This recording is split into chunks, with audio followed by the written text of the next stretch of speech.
Health insurance, they're not yet to joke. Anywhere they insurance. Health insurance, they get promotion, the street and the vibe so okay.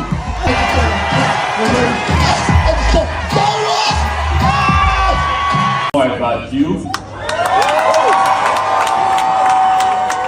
And I will try to help you develop your talent further. Sorry, dear.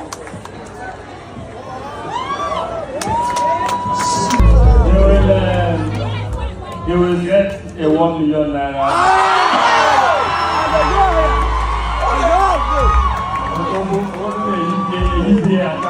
On Monday. You have a UPA card.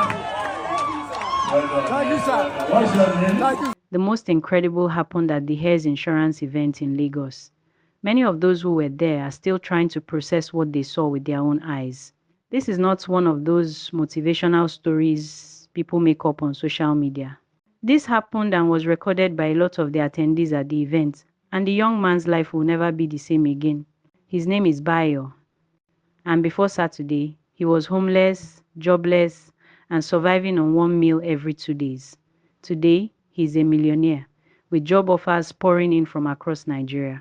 But let me start from the beginning, because what happened on that stage was just the climax. The real story is how a second-class upper graduate from the University of Ibadan ended up sleeping under Echo Bridge, and how one moment of courage changed everything. Bayo was not always homeless. In fact, 7 years ago, everyone thought he would be one of the success stories from his community in Kwara State. He was the first person in his family to gain admission into the University of Ibadan to study economics. His mother, a petty trader who sold vegetables in the market, threw a small party when the admission letter came.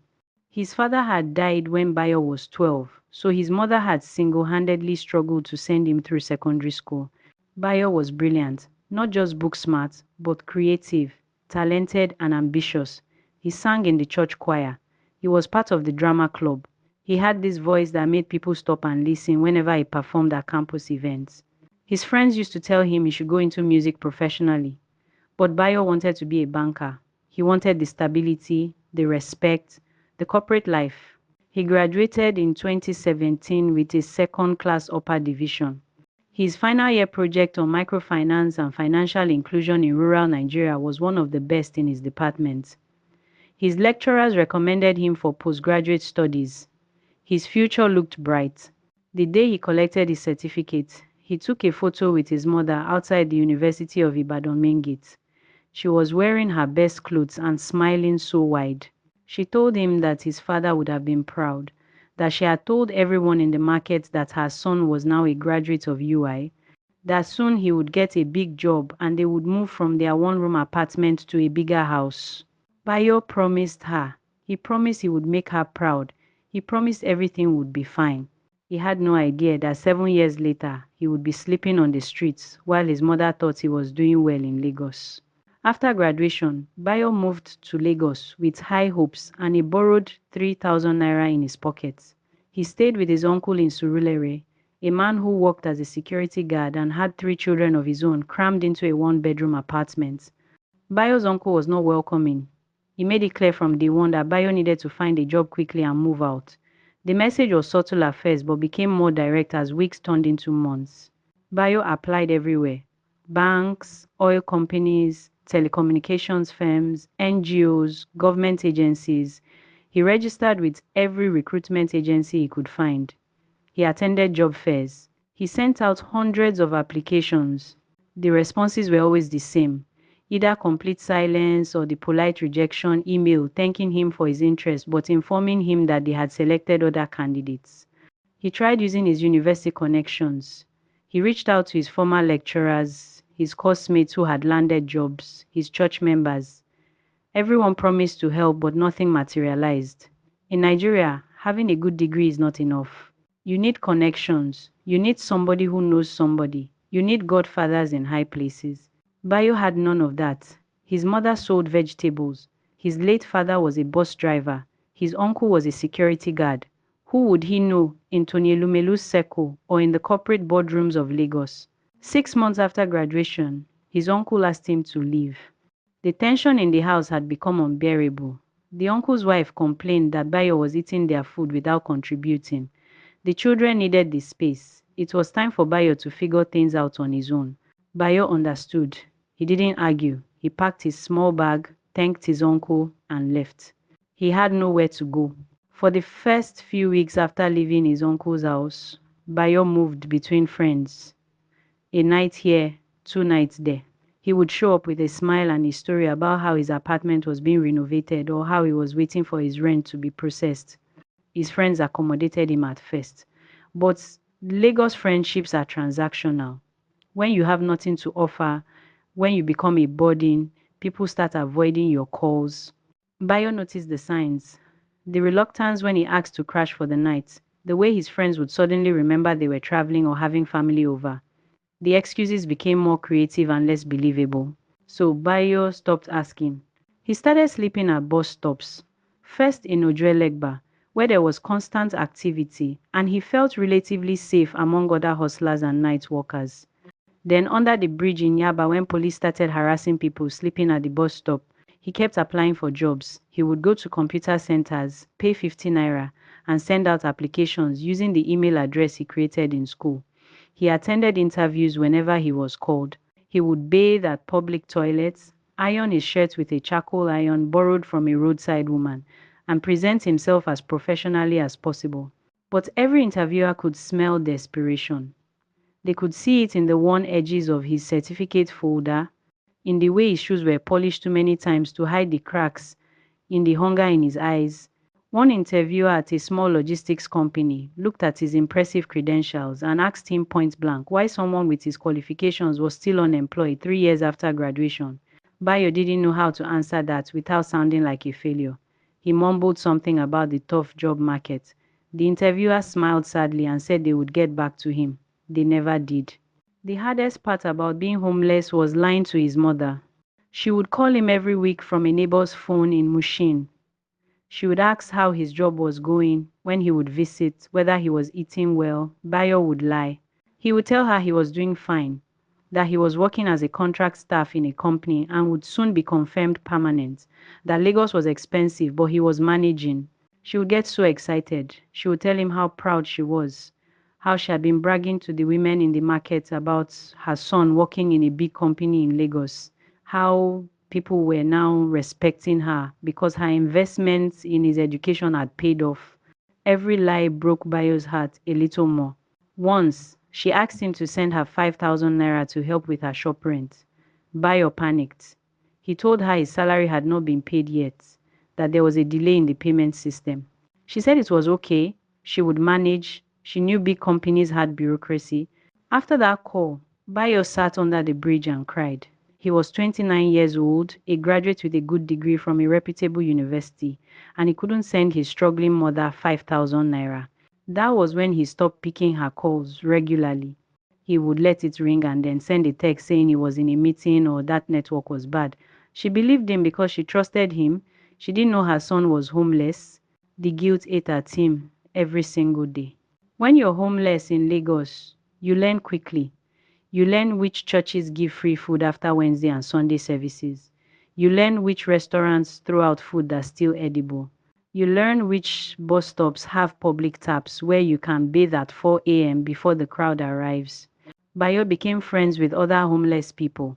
There was Uncle Bayo Dun, a former banker who lost everything to gambling and alcohol. There was Ozzy, a young woman who ran away from an abusive marriage and had nowhere to return to. There was Kazim, who had mental health issues and talked to himself but was harmless and kind. They watched out for each other. They shared information about where free food was being distributed. They warned each other when area boys or police were coming to harass homeless people. They protected each other's few belongings when one person went to hustle or look for food. Bayo did menial jobs to survive. He offloaded trucks at Idumota Market. He helped traders carry loads. He washed cars at traffic lights. On good days, he made enough to buy a meal. On bad days, he slept hungry. His university certificate stayed in his bag, protected in a plastic wrapper. Sometimes he would take it out and look at it. Second class upper, economics, University of Ibadan. It felt like a certificate from another lifetime, earned by a different person. The educated homeless man, that's what people called him when they found out he was a graduate. They said it with a mixture of pity and mockery, as if his degree made his situation more pathetic rather than more tragic. By year 5 of unemployment and homelessness, Bayo was angry. Angry at Nigeria, angry at the system, angry at God, angry at himself. He would see his former classmates posting on Facebook about their jobs, their cars, their travels abroad for conferences. He would see them getting married, buying houses, celebrating promotions. Meanwhile, he was sleeping under a bridge. What was the difference between him and them? He had worked hard, he had made good grades, he had done everything right. So why was life punishing him? He started resenting the motivational speakers who talked about hard work and dedication as if those were the only ingredients for success. He wanted to grab them and show them his certificates, his application letters, his interview records. He wanted to ask them what else he should have done. The anger sometimes made him reckless. He would argue with area boys instead of just giving them the small money they demanded. He would talk back to police who harassed him for sleeping at bus stops. Once, he nearly got beaten because he refused to move when a land developer wanted to chase away homeless people from a property. Uncle Bayodun, the former banker, pulled him aside one day and gave him advice that probably saved his life. Bayo, I understand the anger. Uncle Bayodun said, his voice rough from years of smoking and drinking. I was angry too when I lost everything. But anger in this situation is like drinking poison and expecting your enemy to die. You will only destroy yourself. Lagos doesn't care about your anger. Nigeria doesn't care about your anger. You have to survive first. Then you can be angry later. That conversation changed something in Bayo. He realized that anger was a luxury he couldn't afford. Survival required humility, patience, and hope, no matter how illogical that hope seemed. Bayo had not sung in years, not since university. What was the point? Music was for people with hope, people with futures. He was just trying to survive each day. But one evening, under the bridge, Ozzy asked him to sing. She said she was feeling depressed and needed something beautiful to distract her from their ugly reality. Bayo refused at first. He said his voice was gone, that he had nothing to sing about. But Ozzy insisted. Uncle Bayodun joined in. Even Kazim, who was having one of his clearer days, asked Bayo to please just sing something. So Bayo sang. He sang an old gospel song his mother used to sing when he was a child. His voice was rusty at first, cracking with disuse and emotion. But as he continued, something opened up inside him. The notes came easier. The melody filled the hollow space under the bridge. When he finished, everyone was quiet. Then Ozzy started crying. She said it was the most beautiful thing she had heard in years. Uncle Bildon nodded, his eyes wet.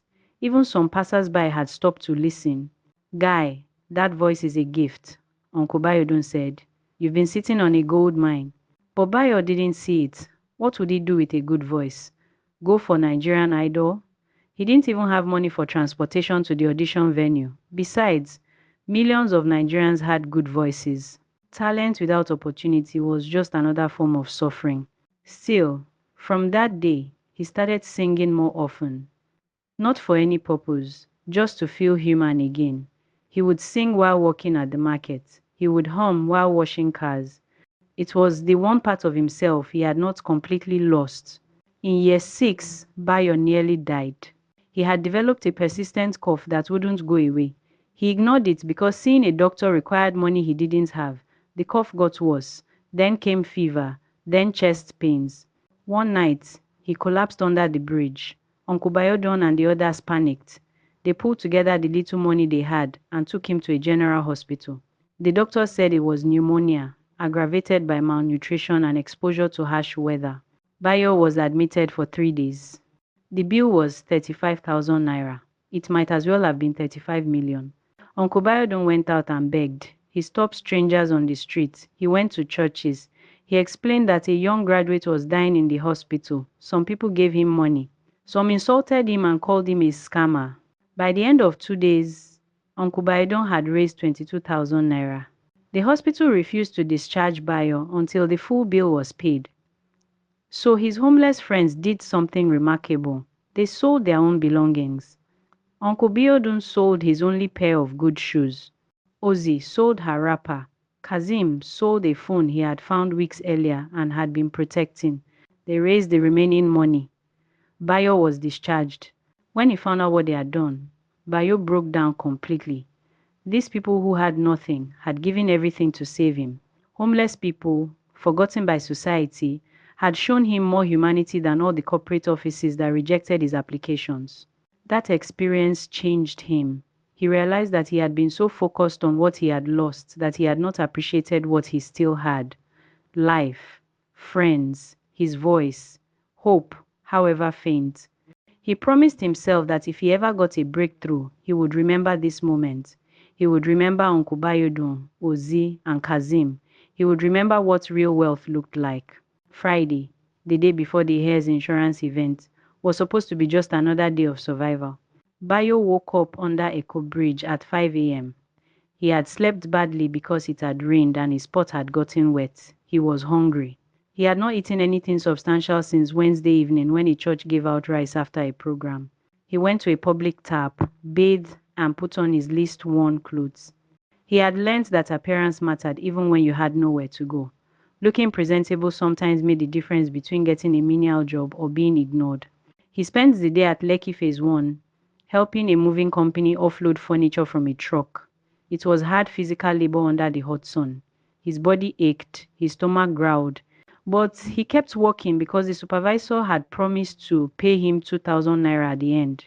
When the work finished at 6 p.m., the supervisor gave him 1,000 naira instead. Bayo tried to protest, but the man said take it or leave it. Bayo took it.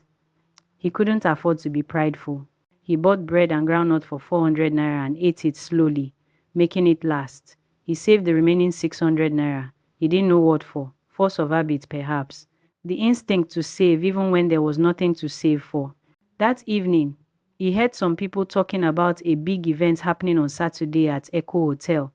Some insurance company was having a conference. There would be rich people there. Tony Elumelu would be there. Bayo's first thought was that maybe he could get a menial job at the event, but he was too tired to investigate further.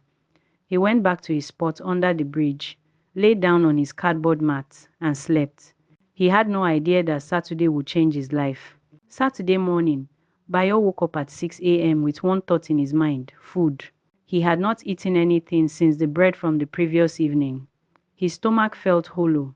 He needed to find food today or he would be too weak to hustle tomorrow. Then he remembered the event at Echo Hotel. Big events always had food. Sometimes they even had leftovers that they threw away. If he could sneak in or wait around until the event ended, maybe he could get a plate of jollof rice and chicken. It was a long shot, but it was better than spending the whole day looking for menial jobs with no guarantee. He bathed at a public tap, wore his most presentable clothes, a blue shirt and black trousers he had washed 2 days ago, and began the long walk from Echo Bridge to Echo Hotel. He couldn't afford transportation. When he arrived at the hotel at 10 a.m., the place was buzzing with activity. Expensive cars were pulling up. People in designer clothes were walking into the hall. Security was everywhere. Bayo's plan of sneaking in immediately looked impossible. The security was checking invitations at multiple points. There was no way he was getting inside. He felt stupid for walking all that distance. He should have known better. Events like this were not for people like him. He was about to leave when he overheard two security guards talking. One of them mentioned that the event organizers had brought extra chairs because they were expecting more guests than initially planned. They needed people to help arrange the chairs inside before the main program started. Bayo approached the guards and asked if he could help. They looked him up and down suspiciously. He quickly explained that he was looking for any kind of work, that he could help arrange chairs or do whatever they needed. One of the guards made a call. A few minutes later, a stressed-looking event coordinator came out. She asked if Bayo could start immediately. He said yes. She told him to follow her inside. Just like that, Bayo walked into Echo Hotel, not as a guest, but as a temporary helper. But he was inside, and there would definitely be food later. The conference hall was magnificent. crystal chandeliers, elegant decor, a massive stage with LED screens. Bayo had never seen anything like it up close. He and three other temporary workers spent the next hour arranging chairs, setting up nameplates, and helping with last minute preparations. The event coordinator was satisfied with his work and told him he could stay for the event but had to remain in the back section. Bayo didn't care where he sat, he was just happy to be inside. The air conditioning alone felt like luxury after years of sleeping under bridges in Lagos heat. As the program started, he watched in awe. Tony Elumelu walked in and the whole room stood up. Bayo had only seen this man on TV and in newspapers. Now he was just 20 meters away. Nonso Okpala, the GMD of VFD Group, was also there. So were other wealthy and influential Nigerians. The kind of people Bayo had dreamed of working for when he graduated from University of Ibadan 7 years ago. The program was about financial inclusion, entrepreneurship, and building wealth. Ironic, considering Bayo was homeless and surviving on one meal every 2 days. But he listened anyway. What else would he do? And some part of him, the part that had not completely given up, was still learning, still absorbing information, still hoping that maybe somehow this knowledge would be useful someday. About 90 minutes into the program, the MC, an energetic man in an expensive suit, decided to create an interactive segment. Ladies and gentlemen, the MC said with a big smile, we've been talking about opportunities and talents, but let me tell you something. Opportunity doesn't always look the way you expect. Sometimes it's about being bold enough to step forward when the moment presents itself. He scanned the audience dramatically. So here's what we're going to do. I want to see some raw talent right now. I'm going to randomly select people from this audience to come up here and show us what you've got. Sing, dance, rap, whatever, but make it energetic and creative. And you must incorporate heirs insurance into your performance. The audience laughed. Some people clapped. It was meant to be a light, fun segment. The MC started pointing at people. A young woman came up and did a short dance. The audience cheered politely. A man came up and rapped about insurance. It was awkward but entertaining. Then the MC looked toward the back section where Bayo was sitting with other temporary workers and service staff. You there? Yes, you in the t-shirt. Come up here. Bayo's heart stopped. The MC was pointing at him. Every instinct told him to refuse, to stay seated, to not draw attention to himself. He was homeless. He was there to get free food, not to perform in front of billionaires and corporate executives. But something made him stand up. Maybe it was Uncle Baidan's voice in his head saying anger is a luxury you can't afford, but courage is free. Maybe it was the memory of his mother telling him that his father would have been proud.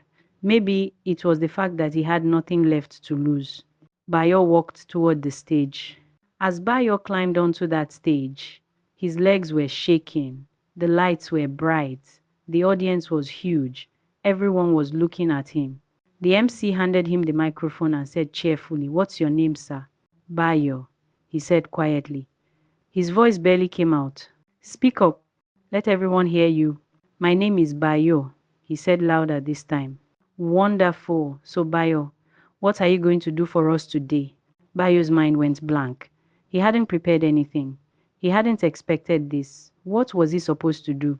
Then he thought about the last few years. The rejection, the hunger, the sleeping under bridges, the lies to his mother, the near-death experience, the friends who saved his life. Every struggle, every pain, every moment of despair. And he thought about his voice. The one gift he had not lost. "I'm going to sing," Bayo said. The MC smiled. "Excellent. Remember, incorporate heirs insurance into it. Take it away." Bayo closed his eyes. He took a deep breath, and then he began to sing. He didn't sing a prepared song. He improvised. He sang about struggle, about hope, about holding on when everything seems lost. And yes, he wove in the words heirs insurance creatively, connecting it to themes of legacy, protection, and building a future. But it wasn't just the words, it was his voice. 7 years of pain poured out through that voice. Every emotion he had suppressed to survive came through. The audience heard something raw, something real, something that no amount of professional training could manufacture. The hall went completely silent. People stopped checking their phones. Waiters stopped serving drinks. Everyone was transfixed. Bayo sang for maybe 90 seconds. When he finished, there was a brief moment of complete silence. Then the room exploded. People jumped to their feet. The applause was deafening. Some people were shouting, wow, others were crying. The MC stood there looking shocked. Even the security guards at the back were clapping. And then something happened that Bayo could never have imagined in a million years. Tony Elumelu stood up. The room noticed immediately and went quiet again. Tony Elumelu walked toward the stage. Bayo's heart was pounding. He didn't know what was happening.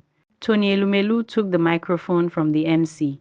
Young man, he said, looking at Bayo with genuine admiration, that was extraordinary. That was not just talent. That was spirit. That was resilience. I could hear it in your voice. He turned to the audience. This is what we talk about when we discuss African potential. This young man clearly has something special, and I believe in supporting exceptional talent when I see it, Tony announced. He looked back at Bayo. What's your account number? Bayo was confused. Sir, your account number. I want to transfer some money to you right now. Bayo's mind went blank. Account number? He didn't have a bank account. He hadn't had one in 4 years. After he became homeless, his account had been frozen for inactivity and he never bothered reactivating it because what was the point? Sir, I don't have an account right now, Bayo stammered, embarrassed. Tony Elumelu smiled. No problem. Someone get this young man's phone number. We'll sort out the account issue and make sure he gets this money. I'm giving you 1 million naira. The room erupted again. People were shocked. 1 million naira. Just like that. But it didn't stop there. Nonso Okpala stood up next. Tony, you can't do this alone. That performance moved me too. Young man, I'm adding another 1 million naira. You have something special. The audience went wild. Then one of the other executives in the front row stood up. I'll contribute 500,000. Another person, I'll give 300,000. Another, 500,000 from me. It was like a dam had broken. People were standing up, announcing contributions, asking for Bayo's contact details. The MC was laughing in disbelief, trying to keep track of all the pledges. Even some of the younger attendees were sending money through mobile transfers, smaller amounts like 50,000, 20,000, but it all added up. Bayo stood on that stage in complete shock. His legs felt weak. His mind couldn't process what was happening. Was this real? Was he dreaming? Would he wake up under the bridge and realize this was just a hunger-induced hallucination? After the initial wave of contributions, the MC asked Bayo to say something. Bayo took the microphone. He opened his mouth to speak, and then he broke down completely. He stood there in front of hundreds of wealthy, powerful people, and he cried. Deep, gasping sobs that shook his whole body. All the pain he had been holding inside for 7 years came pouring out. The audience didn't know the full story yet. They didn't know he was homeless. They didn't know he had come there just hoping to get free food. They didn't know he was a university graduate who had been sleeping under bridges for years. They just saw a young man overwhelmed by sudden kindness and generosity. Tony Elumelu walked up to him and put a hand on his shoulder. It's okay. Take your time. After a few moments, Bayo composed himself enough to speak. Thank you, he said, his voice breaking. You don't understand what this means. You don't know where I'm coming from. And then he told them, right there on that stage, with the cameras rolling and everyone listening, Bayo told his story. He told them about graduating with second-class upper from University of Ibadan 7 years ago, about the hundreds of job applications and rejections, about becoming homeless, about sleeping under bridges, about the near-death experience with pneumonia, about his mother thinking he was doing well while he was starving on the streets. He told them the only reason he was even at the event was because he was hungry and hoping to get free food. The room was completely silent. Some people were crying openly now. Others were shaking their heads in disbelief. This young man who had just given such a powerful performance had been homeless, had been surviving on one meal every 2 days, had been invisible to society until today. After Bayo finished telling his story, something shifted in the room. This was no longer just about appreciating a good performance. This was about a collective recognition of how many talented, educated young Nigerians were falling through the cracks of the system. How many buyers were out there, invisible and forgotten. The CEO of Heirs Insurance stood up and announced that the company wanted to offer Bayo a job. We need people with resilience. You've shown more resilience than most people in this room could imagine. Report to our HR department on Monday. A woman who ran a talent management agency stood up. I want to manage your music career. That voice needs to be heard beyond this room. I'm serious. Here's my card. The MC, who had joked earlier about getting jealous, actually did look envious now. But he was also genuinely happy. He announced that he would personally ensure all the pledges were followed up on and that Bayo received every naira promised. By the end of that segment, the total contributions were over 8 million naira. 8 million naira for a 90-second performance, for having the courage to step onto a stage when opportunity knocked. But more valuable than the money were the connections, phone numbers of CEOs, job offers, mentorship promises. Doors that had been locked for 7 years were suddenly flying open. After the event ended, Bayo was surrounded by people. Everyone wanted to talk to him, take photos with him, get his story. A banker in the audience helped him open a new account right there using their mobile banking app. Within hours, money started pouring in. The pledges were not empty promises. People actually sent the money. Tony Elumelu's 1 million came through, then Nonso Okpala's 1 million, then all the others. By evening, Bayo had over 7 million naira in an account that had been opened just hours earlier. Someone gave him their phone because his old cracked phone wouldn't be appropriate for all the important calls he would need to make. Someone else took him to a hotel and paid for a room for a week. A woman bought him new clothes. It was overwhelming. Bayo kept expecting to wake up. This couldn't be real life. But it was. That evening, sitting in a hotel room with air conditioning, a comfortable bed, and room service, Bayo called his mother for the first time in 3 months. Mama, he said when she picked up. Bayo, my son, I've been calling you. Are you alright? Is everything okay? Bayo started crying again. Mama, I need to tell you something. I need to tell you the truth. And he told her everything. About losing his job prospects, about becoming homeless, about the lies he had been telling her for years, about today's miracle. His mother cried. She cried for what her son had been going through alone. She cried for the miracle that had just happened. She cried because her prayers had finally been answered in the most unexpected way. Come home, she said. Come and see me. I don't care about money. I just want to see my son. I'll come next week, Mama, I promise. And Mama, everything is going to be different now. The next day, Sunday, Bayo did something that surprised everyone who had offered to help him. He went back to Echo Bridge, not to sleep there, but to find Uncle Bayodun, Ozi, and Kazim. He found them in their usual spots. When they saw him, Uncle Bayodun shouted, Bayo, we saw you on social media. You are trending. Everyone is talking about you. Even Kazim, who usually lived in his own world, was lucid enough to congratulate him. Bayo sat down with them on the same cardboard mat where he had slept for years. He had come with bags of food, drinks, and something else. He gave Uncle Bayodun 500,000 naira in cash. He gave Ozi 500,000 naira. He gave Kazim 500,000 naira. They stared at the money in shock. You people saved my life when I had pneumonia, Bayo said, his voice emotional. You sold your belongings to pay my hospital bill. You showed me what real humanity looks like. This is me paying you back, but it's not even enough for what you did. Uncle Bayodun, the former banker who had lost everything, held the money and started crying. Bayo, this is more than payback. This is hope.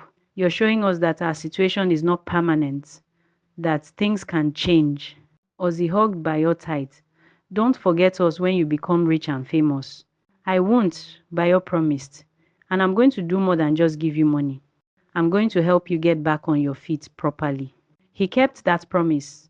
Over the next few weeks, Bayo used his new connections to get help for his friends. Uncle Bayo Dun got enrolled in a rehabilitation program for his alcohol addiction and later got a job through one of Bayo's new contacts. Ozzy was connected with an NGO that helped domestic violence survivors and got training as a caterer. Even Kazim was taken to a proper hospital where he was diagnosed and put on medication that helped stabilize his mental health. By Monday, Bayo's story had gone completely viral. The video of his performance had been viewed millions of times across social media platforms. News outlets were calling it the most inspiring Nigerian story of the year.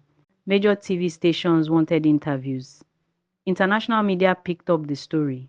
CNN, BBC, everyone wanted to talk to the homeless graduates whose life changed in 90 seconds. The attention was overwhelming. Bayo had gone from invisible to hypervisible overnight. Everyone had an opinion. Everyone wanted a piece of his story. Some people celebrated him as proof that talent and opportunity can meet if you're prepared.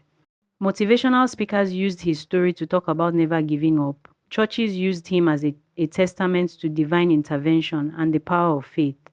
Every brand wanted him as an ambassador for resilience.